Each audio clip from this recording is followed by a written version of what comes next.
Thank you for clicking on my video. Have you subscribed to my channel yet? If you have, thank you. Appreciate you. If you have not, you've got 5 seconds.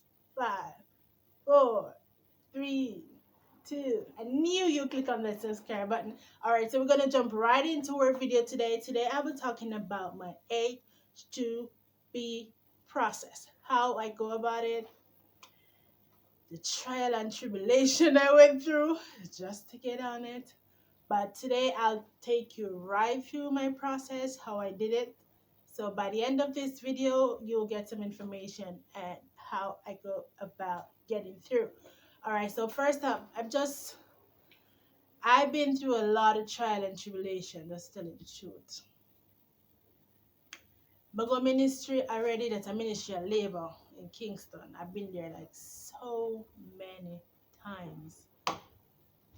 I go there and them tell me, say, listen, you have to go check your JP to get one of those forms to go on it. And I said, okay. I've been to the JP like countless times. Can't even tell you how much time I went to there. I've been there like so many times. Right? So I decided that, hey, this is not going to work out. I'm not going back to the JP anymore. So I decided that, listen, I'm going to go straight to ministry. You know, I go there so till them tired for me. It's like I go there and it's like they tell me that I can't go in as long as I'm not on the list, because normally the security at the gate with a list waiting to see who is on the list, and they don't let you in unless you're on the list. And because Ministry of Labour end up in a place where it's kind of far from other business place, so you know you have a good, you have to use a brain, use a head. I'm gonna be honest, this video raw and uncut, you have to use the head when you got in place there. You understand? And true, me used to go like every month. It's a determination and a persistent. If you don't have the determination and the persistence and the willpower to say, yo, you want to get through, you're not going to get through. I tell you the truth. I mean, I know if me get it the hard road, but I'm here to share my I'm here to share my experience with you guys, just to let you know what I went through. Alright, so normally I go there every month until I figure out, say, every time I go every month, me I go the wrong month. I need to go the time when, you know, when things are gone. So me always try to go when things are gone now. Them still not let me in. So me tell myself, say, listen, if you end up in a zone where much business space not around, and then me can tell them say more is bad. I'm just telling you what I went through. What I went through might not work for you. But I told him that, listen, I need to use the bathroom. And the bathroom is the excuse I use just to get upstairs, you know, get in the property. That's when I went in the property and I got in. And I said, yes, now I know how to get in. Now I need to know the process. I need to know what to do next. So the little short time when we get to reach it, I have to do everything in that small space of time. I used to go to the office until they used to give me a resume to tell me what I need, what experience I need to have, how long I need to have those experience for. Because you have to think you have to have 2 years experience working in a hospitality industry, hotel industry. And if you all subscribe to my channel and watch my videos originally from the beginning, it will show you that I went on a J1. That's how I gained my experience, and I went on J1 twice. So as soon as I get the opportunity, I will upload another video to let you know of my J1 experience. I went on the second time. Alright, so that's how I gained my two years experience, you know, working there. I work at the fast food industry also. So all those experiences I gained along the way. So when I went there now, I said, alright, I snuck in, got into the office, spoke to a representative, say, well, what I need to, you know, she tell me everything I need. Experience resume need to look like what they have. They have a requirement how the resume is supposed to look. I said, okay. I go home, have a laptop, I try to fix all my experiences as how it's supposed to look. They have a format how your resume should look. Alright, and I go home and I fix up everything. Alright. To tell you the truth, For go down a ministerial labor no easy. All who go ministerial labor should know this. I left my resume with them about 5 times. 5 times. I'm gonna give up. In life, when you want something, don't give up. That's about me. If there's a spirit in me that tell me don't give up, you could have tell me stop, look more, me not stop. As long as my mind said not to give up, I'm not going to give up until I get what I want. That is the persistence and the determination that I have within myself. Alright, so go down there and everything. I always end up a ministry when, me see some bus down there, some big bus. Me no know. Once I see them bus, you can know say a ministry bus, them have a special look. When me used to reach down there, I used to see a whole heap of suitcase. Man I go Canada, man I go foreign, US, that is, space suitcase. And there's a conference room where a whole heap of people sit down. And I always say, things are going, get in for anything, But I always try to figure out how me can get in, and them continue to me check it JP. I'm tired of hear that, yeah, man. Tired of hear that. So me decide to listen. There must be other way around it until people say, try and check the man upstairs, him kind of in the whole thing.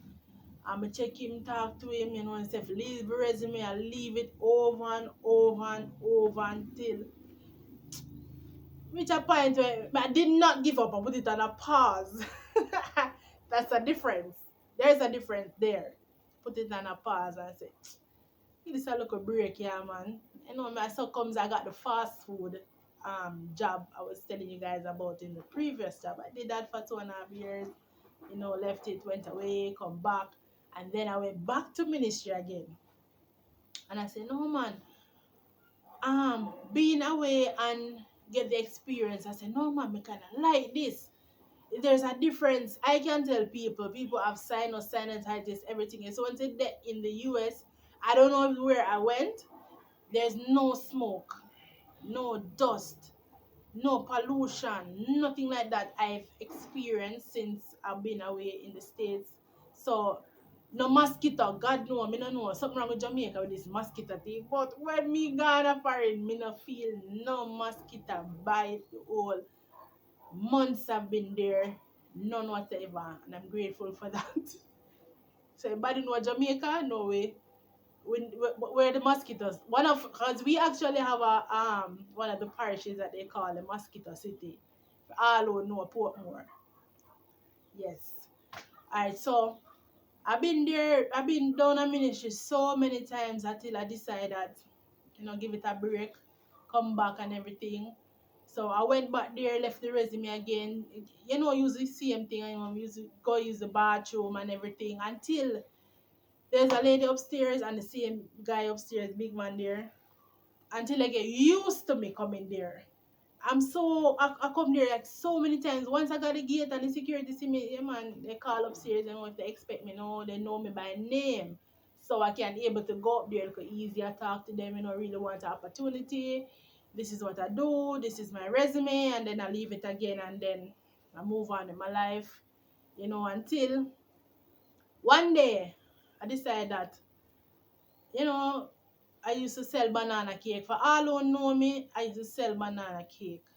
And not I used to, but then now I'm more, I went on the drawing board, did my thing a little differently, register my business. So it's a little different now. I go out there and I try to, acquire some more information about my business. So I bake banana bread and I do natural juice as well. Right? So, start selling banana bread and natural juice, being here in Jamaica and everything. I just don't want to, pressure the whole 10-year thing. So I just kind of stay and get something that I can do in the meanwhile. Alright, so one day up on the road and everything, I got a phone call that I have an interview from the Ministry of Labor. I felt so good. It took me like 5 years to get that phone call, but I still did not give up. I'm going to tell the truth. You see, anything me that do at that time, I forgot on pause. because with the determination of me have and the try, and then finally call, and the thing me I do at that point, I feel go wait. So they call me now and say I have an interview in Montego Bay. Mind you, I live in Kingston and I have an interview in Montego Bay at 9 a.m. I think it was 2 days from today. So if today is a Monday, I have the interview on Wednesday morning at 9 o'clock.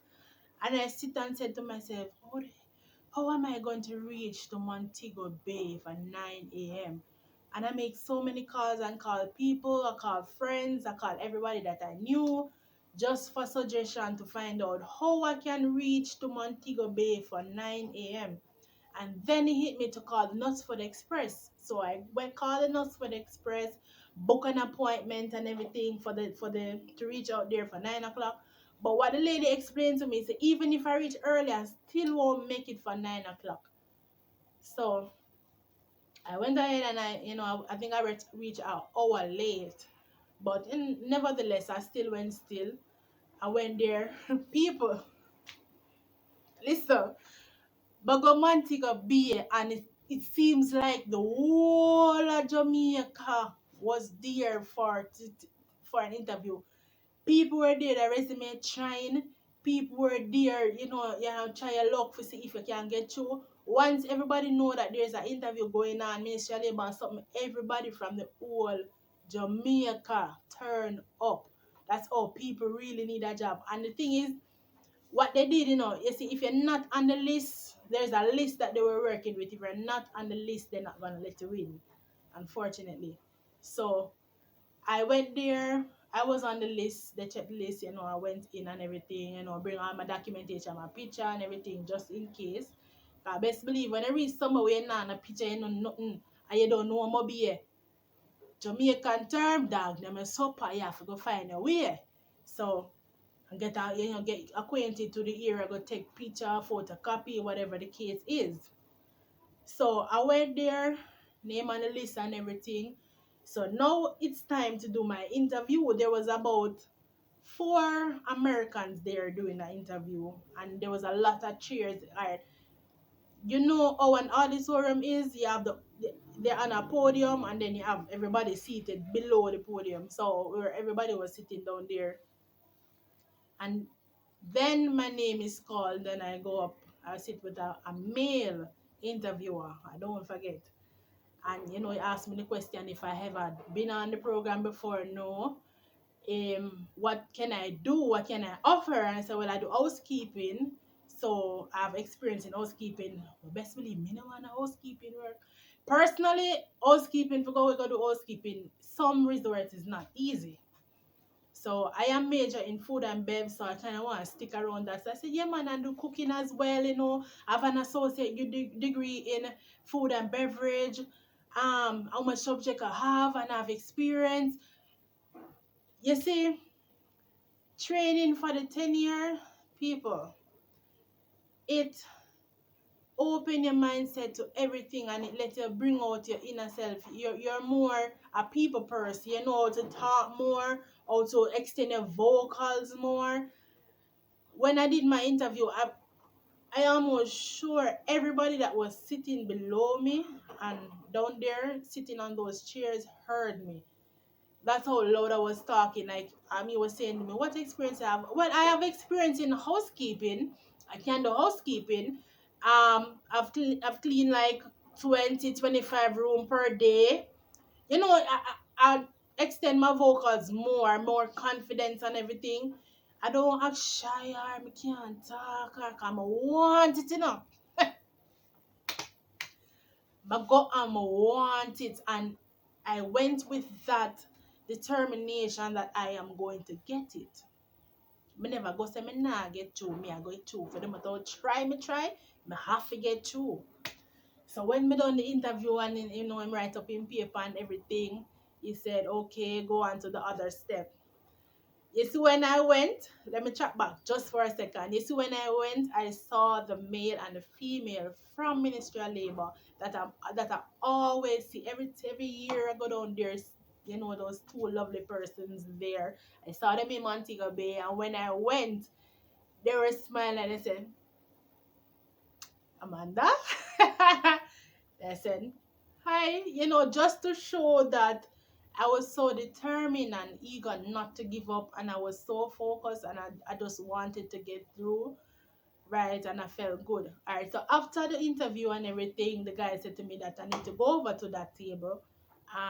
So I went over to the table. That's where they did the fingerprint. So I did the fingerprint and everything. Listen, all person that's trying to get on the H2B program, if you want to go to the interview and you don't do the fingerprint, it's a go hard. If you want to do the fingerprint and you're already in the system, even if they don't call you, it's much easier. So, you know, try. And I would say to everybody, don't give up. Never you give up in life. I've been through so much in life, and there's sometimes there's a point that said to give up, but me nah give up. Don't give up. Be determined, be consistent, and you will succeed. Trust me. Take my advice, Aris. You will succeed. Trust me. So I did the fingerprint and everything. You know, I took a taxi back to the Knoxford Express station. That's where I got the bus to come back to Kingston. Right. So now I am back on the waiting list. All right. So I just wait patiently, wait for me to get the actual call that I am gonna go for the another interview to go to get an actual job this time. Right. So once you stick, but listen,